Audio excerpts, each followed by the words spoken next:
दोस्तों, दरअसल पिछले एपिसोड में हमने देखा कि मित्सु यार अपने मास्टर के साथ इस कंट्री को छोड़कर चली गई थी। पीछे की तरफ याओ यान हुआ तो अपने हाथ पर काफी जरा गुस्से में था, इसलिए वो याओ फैमिली की 3 गार्डियंस को यहाँ बुलवा लेता है, जिन्हें वो शन फैमिली को खत्म करने का काम देता है और वो तीनों इस काम पर लग चुके थे। जिसके लिए वो सबसे पहले शन फैमिली की फार्मेसी पर हमला करते वहाँ पर वो जितने भी वर्कर्स थे उन सबको किडनैप कर लेते हैं, जिनके बारे में शन सियांग और मास्टर चेन तियानहू को जब मालूम हुआ तो वो अपने साथियों के साथ मिलकर उन्हें ढूंढने के लिए जंगल में निकल चुके थे, जहाँ चारों तरफ ये लोग काफी देर तक उनकी तलाश करते रहे और आखिरकार यहाँ पर हम देखते हैं कि इन लोगों की मुलाकात उन 3 गार्डियंस से हो चुकी थी, जिन्हें शन सियांग तो नहीं पहचान पा रहा था, लेकिन दूसरी तरफ मास्टर चेन तियानहू ने देखते ही घबराकर कहता है कि ये तो याओ फैमिली के लेजेंडरी 3 गार्डियंस हैं, जिनके नाम थे इवल विच, पपेट स्वॉर्ड मास्टर और ब्लाइंड म्यूजिशियन।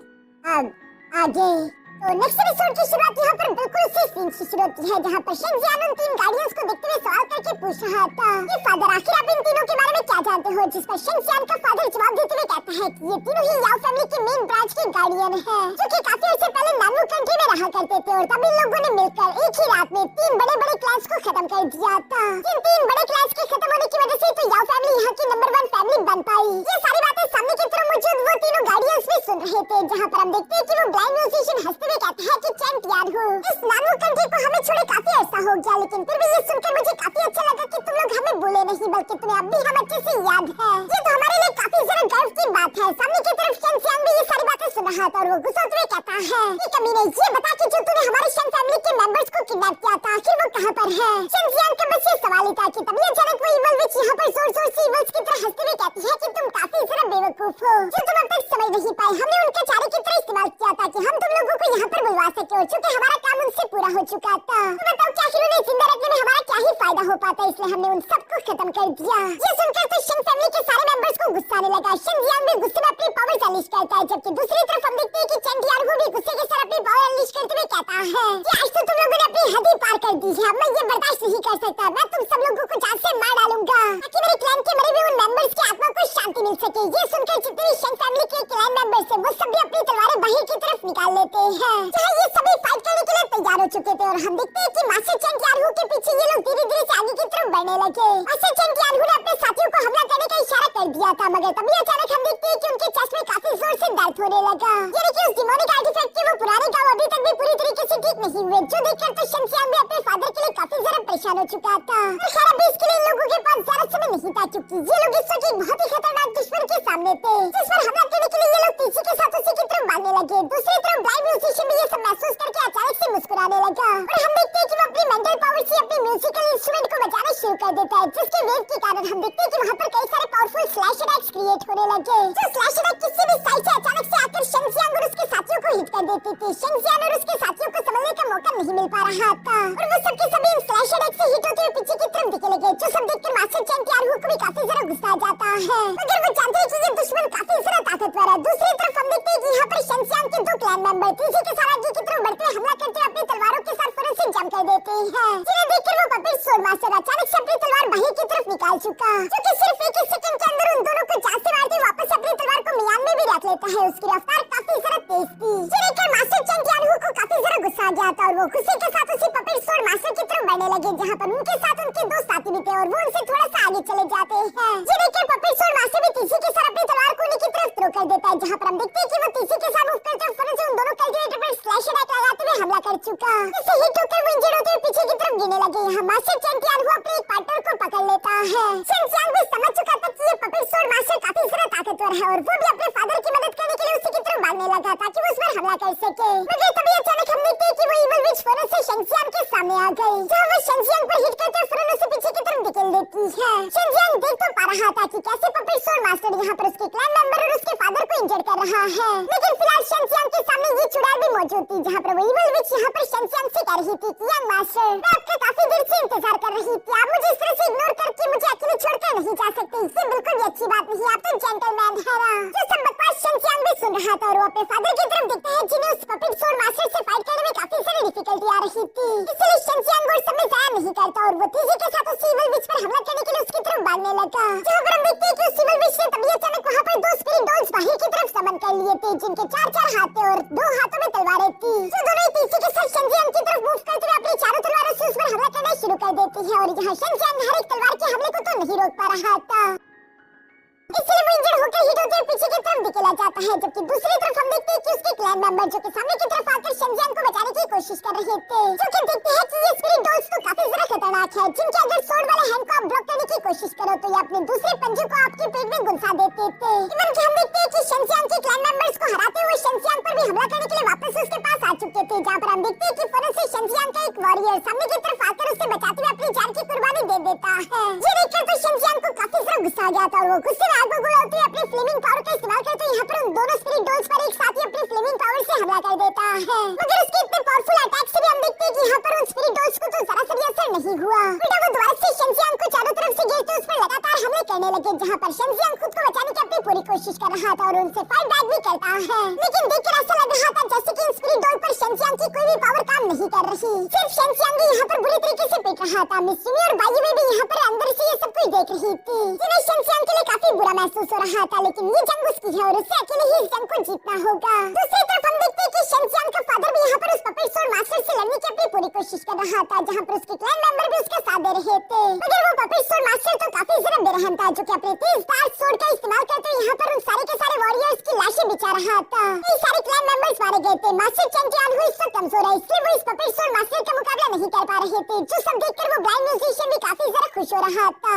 देखते पपेट स्वॉर्ड मास्टर ने शेन फैमिली के कई सारे मेंबर्स को जान से मार डाला था, जबकि चैंटियान भी बुरी तरीके से इंजर्ड हो चुके थे और वो देखते हैं कि शेंजियांग भी इस वक्त मुश्किल में है। यहाँ जैसे शेंजियांग का फादर शेंजियांग के लिए परेशान हो रहा था, दूसरी तरफ शेंजियांग भी अपने फादर और अपने क्लैन मेंबर्स के लोगों के लिए परेशान हो रहा है। लेकिन फिलहाल उसके सामने जो मुसीबत है वो भी कुछ कम नहीं, इसलिए हम देखते हैं कि वो इवल विच मुस्कुराते हुए शेंजियांग से कह रही थी कि यंग मास्टर, आप अगर इसी तरह से दूसरों के लिए परेशान होंगे तो आप जिंदा नहीं बचोगे और मारे जाओगे, इसलिए सिर्फ अपना सोचिए। दूसरी तरफ हम देखते हैं कि पपेट स्वॉर्ड मास्टर जो कि यहाँ पर शेंजियांग के क्लैन मेंबर्स को मारते मारते अचानक से शेंजियांग के फादर के पास भी पहुंच गया था और वो उसे एक जोरदार स्लैश अटैक के साथ हिट कर देता है, जिस अटैक से तो बुरी तरीके से घायल होकर उड़ते हुए पीछे की तरफ आ गिरे। ये देखकर कुछ क्लैन मेंबर्स फौरन से उनके पास आते हुए कहते हैं कि क्लैन लीडर आप ठीक तो है ना। जो देखकर तो शेंजियांग के भी गुस्से का पारा हाई हो जाता है। एक तो वो इन स्पिरिट डॉल्स के साथ फाइट कर रहा है जो कि तबाह होने का नाम नहीं ले रही, और उल्टा ये स्पिरिट डॉल शेंजियांग को उसके फादर के पास भी नहीं जाने दे रही। वो गुस्से के साथ चिल्लाते हुए यहाँ पर फ्लेमिंग टोर्नेडो क्रिएट कर देता है, जिसके अंदर शेंजियांग ने इवल विच को ट्रैप कर दिया था और वो तीसी के साथ अपने फादर की तरफ भागने लगा। मगर तभी अचानक हम देखते हैं कि वो दोनों स्पिरिट डॉल तीसी के साथ मूव करते हुए दोबारा से शेंजियांग के सामने आ गए, जहाँ वो उसका रास्ता ब्लॉक करते उस पर हमला करते उसे दोबारा से पीछे की तरफ हटाना शुरू कर देते और हम देखते हैं कि वो इवल विच भी आसानी के साथ उस फ्लेमिंग टोर्नेडो से बाहर आ गई थी, जहाँ वो एक्टिंग करते हुए कह रही थी कि यंग मास्टर आखिर आप इतने सारा संदिल कैसे हो सकते हैं, आप तो मुझे अकेले छोड़कर भागने का सोच रहे थे, ये बिल्कुल भी अच्छी बात नहीं। दूसरी तरफ शेंजियांग जो कि उन दोनों स्पिरिट डॉल के साथ फाइट करते हुए उन्हें ब्लॉक करने की कोशिश कर रहा था, अचानक से हम देखते हैं कि उसने अपने एक हाथ को जमीन पर लगाते हुए वहाँ पर एक फ्लेम फॉर्मेशन क्रिएट कर दी थी,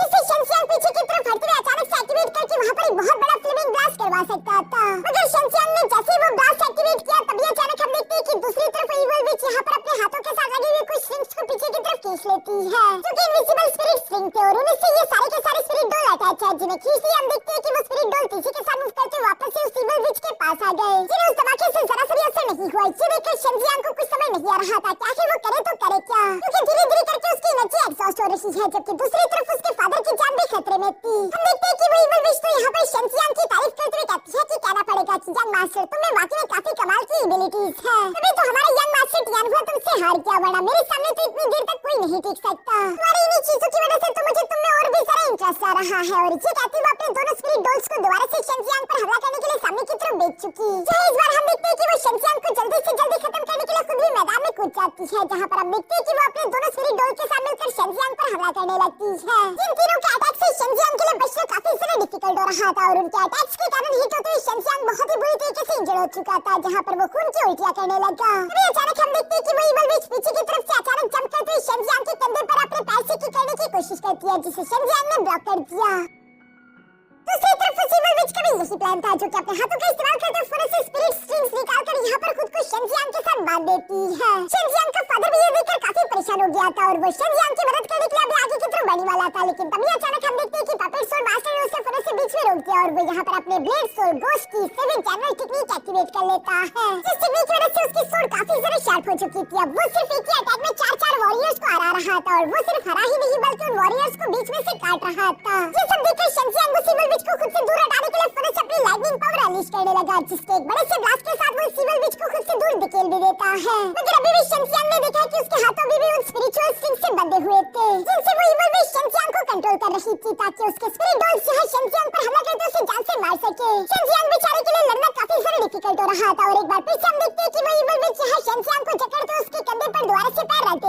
वो साथ ही साथ शेंजियांग से कहने लगी, ये यंग मास्टर आप मेरे सामने प्लीज झटपट आइए मत, मुझे आपको प्यार करने का मौका दीजिए, मैं आपका बहुत ही अच्छे से ध्यान रखूंगी। शेंजियांग यहाँ पर देखता है कि पपेट स्टोर मास्टर ने यहाँ पर उसके सारे के सारे क्लैन मेंबर वॉरियर्स को ऑलमोस्ट खत्म कर दिया था। अब आखिर में बस सिर्फ उसका फादर बचा है जिसकी तरफ वो पपेट स्टोर मास्टर हमला करने के लिए जंप कर ही रहा था। ये देखकर शेंजियांग को काफी गुस्सा आ गया और वो गुस्से के साथ चिल्लाते हुए एक साथ अपनी थंडर और फ्लेम की पावर अनलीश कर देता है, जिसके इफेक्ट के कारण हम देखते हैं कि वो इविल विच तो पीछे की तरफ धकेली जाती है, जबकि दूसरी तरफ शेंजियांग भी बिजली की तेजी के साथ मूव करते हुए फौरन से पपेट स्टोर मास्टर के पास आ गया, जहां पर इससे पहले कि वो उसके फादर को टच कर पाता तब तक शेंजियांग ने उसके मुंह पर यहाँ 5 पंच कॉम्बो मार दिया था, जिससे पपेट स्टोर मास्टर तोड़ते हुए काफी दूर आ गिरता है। ये शेंजियांग का पहला पावरफुल पंच था जिसने तो ब्लाइंड म्यूजिशियन का भी ध्यान अपनी तरफ खींच लिया। शेंजियांग इस वक्त काफी गुस्से में दिखाई दे रहा था। मास्टर चेंग यानू भी शेंजियांग की तरफ देखने लगे, लेकिन वो अपने बेटे के लिए फिलहाल कुछ नहीं कर सकते। दूसरी तरफ हम देखते हैं कि उन पंचेस कॉम्बो की वजह से पपेट स्टोर मास्टर की तो बेइज्जती हो गई थी और वो गुस्से के साथ डालते यहाँ पर एनर्जी अनलीश करने लगा, जिसके बाद वो अपनी तलवार को लेकर तेजी के साथ शेंजियांग की तरफ बढ़ने लगता है,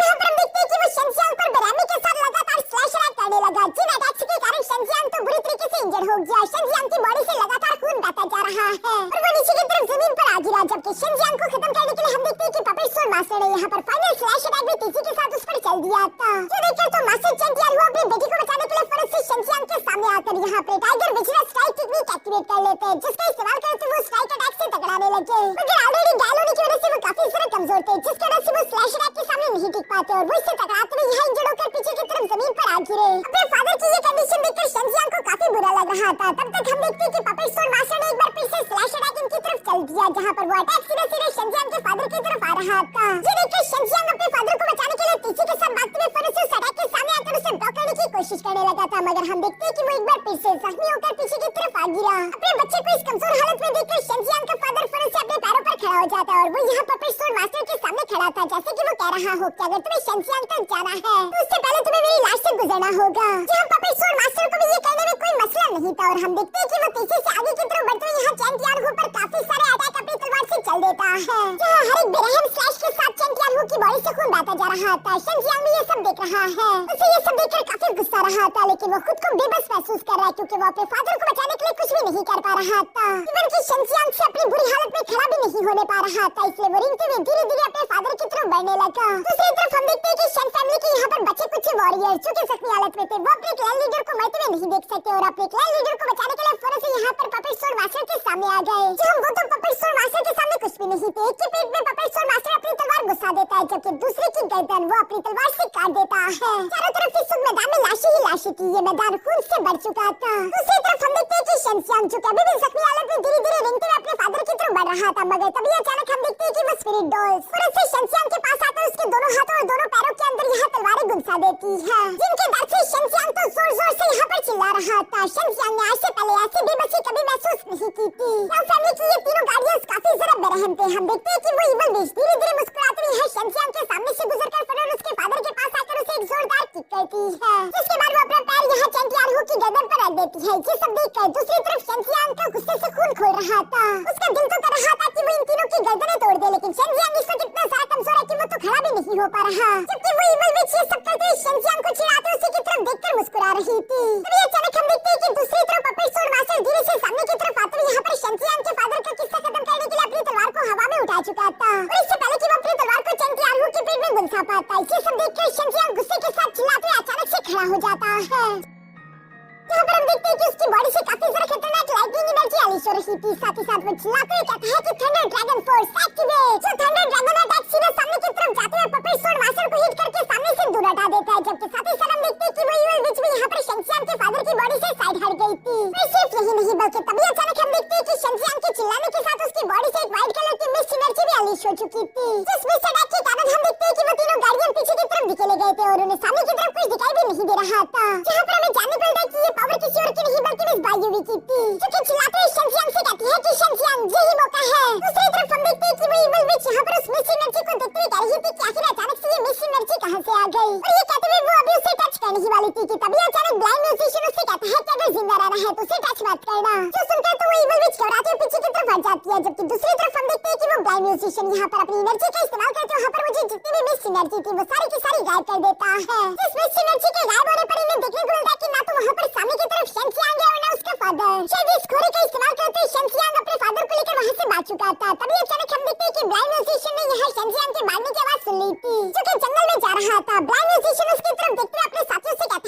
वहाँ पर है, चलो उसे फॉलो करते हैं। तो सुनकर वो पपेट स्टोर मास्टर अभी शेंजियांग के पीछे जाने वाला था, मगर अचानक उसने महसूस किया कि उसके पैरों पर कुछ चीज चिपकी हुई है और वो जब देखता है तो ये कोई और नहीं बल्कि शेंग फैमिली का लास्ट वॉरियर था, जो कि उस पपेट स्टोर मास्टर के पैर को पकड़ते हुए चिल्लाकर कह रहा था कि क्लैन लीडर प्लीज जल्दी भाग जाओ यहाँ से। जो देखकर तो पपेट स्टोर मास्टर यहाँ पर बेरहम बनते हुए अपनी तलवार को उठाकर उसकी पीठ में गुंसा देता है, जिसके साथ ही वो लास्ट वॉरियर भी मारा गया। और इसके बाद हम देखते हैं कि ये तीनों भी शेंजियांग को फॉलो करते हुए जंगल की तरफ रवाना हो गए। दूसरी तरफ सीन शिफ्ट होकर यहाँ शेंजियांग पर आ जाता है, जो कि अपने फादर को जख्मी हालत में भी कंधे पर उठाकर तेजी के साथ वहाँ से भागने की कोशिश कर रहा था। साथ ही साथ शेंजियांग यहाँ पर याओ टियानहुआ को याद करते हुए कह रहा है कि याओ फैमिली के साथ ये दुश्मनी मेरी मरते दम तक रहेगी। ये सब कहते हुए शेंजियांग यहाँ पर अपने फादर से भी कहता है कि फादर प्लीज जाओ जाइए, लेकिन उसका फादर रिस्पॉन्स नहीं कर रहा, जिससे शेंजियांग को और भी ज्यादा फिक्र होने लगी। और इसी तरह बातें बातें अचानक उसका पैर यहाँ जाली में फंस जाता है और वो नीचे की तरफ जा गिरा। तो देखते तो शेंजियांग फिर से बातें बातें अपने फादर के पास आकर उन्हें संभालता है, मगर दूसरी तरफ हम देखते हैं कि मास्टर चेंग टियानहु जो कि बेशक बेहोशी की हालत में थे, इस बेहोशी की हालत में भी वो अपने बेटे को फिक्र करता हुआ नहीं देखना चाहता था, इसलिए वो कहता है कि नहीं फिक्र मत करो, मैं बिल्कुल ठीक हूँ। अपने फादर की अच्छी कंडीशन देखकर तो शेंजियांग का दिल खून के आंसू रो रहा था और वो गुस्से के साथ यहाँ पर अपने पंच को जमीन पर मारते हुए कहता है कि कमी नहीं याओ टियानहुआ,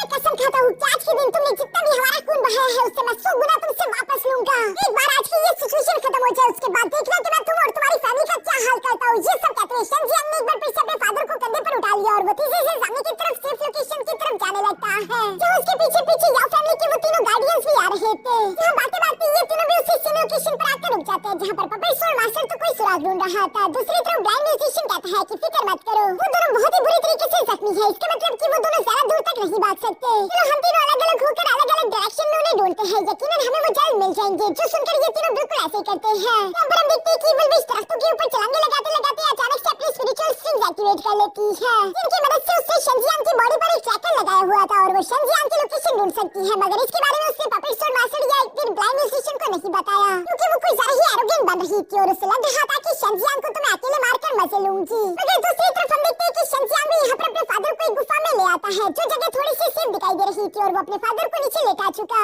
अभी मिस यूमी और बायुवी भी फौरन से बाहर की तरफ आ जाती है, जहाँ पर मिस यूमी शेंजियांग के फादर की कंडीशन चेक करने लगी और वो शेंजियांग को बताती है कि इनके जख्म काफी ज्यादा गहरे हैं, लेकिन अभी भी इनकी जान बचाई जा सकती है, यानी कि थोड़ी उम्मीद बाकी है। जो सुनकर शेंजियांग को थोड़ा बहुत चैन आया। इसके साथ ही हम देखते हैं कि शेंजियांग यहाँ पर बायुवी का शुक्रिया अदा करने लगा। वो कहता है कि बायुवी तुम्हारा बहुत बहुत शुक्रिया, अगर तुमने उस वक्त अपनी स्पिरिचुअल एनर्जी मेरी बॉडी के अंदर ट्रांसफर ना की होती मैं अपने फादर को लेकर वहाँ से जिंदा नहीं निकल सकता था। जिस पर मिस बायुवी कहती है कि जरा खुश मत हो, सिविल विच ने तुम्हारी बॉडी पर एक ट्रैकिंग मार्क लगाया हुआ है, वो जल्दी तुम्हें ढूंढ लेगी, इसलिए तुम्हें जल्द से जल्द यहाँ से निकलना होगा। जो सुनकर शेंजियांग अपने पास से एक रिकवरी पिल निकालकर अपने फादर को खिला देता है। साथ ही वो मिस बायुवी से कहने लगा कि अगर वो ट्रैकिंग मार्क मेरी बॉडी पर है फिर मैं उसका इस्तेमाल करके उन तीनों को यहाँ से दूर ले जाऊंगा, ताकि मैं अपने फादर की जान बचा सकूं। और ये कहते शेंजियांग अपने फादर से कहता है कि फादर प्लीज आप यहीं रुककर अपना ख्याल रखिए, मैं जल्दी आपके लिए वापस आऊंगा। जो सुनकर हम देखते हैं कि मिस यूमी और बायुवी वापस से शेंजियांग की बॉडी के अंदर चली जाती है। इसके बाद शेंजियांग भी उन तीनों गार्डियंस को गुमराह करने के लिए फौरन अपनी केव से निकलते हुए दूसरी डायरेक्शन में भागने लगा, जहाँ पर हम देखते हैं कि वो इविल विच धीरे धीरे करके शेंजियांग के करीब आती जा रही थी और वो यहाँ पर कहती है कि शेंजियांग मैंने तुम्हारे साथ अकेले कुछ प्यार के लम्हे गुजारने के लिए ये सब कुछ किया है, इसलिए प्लीज मुझे निराश मत करना।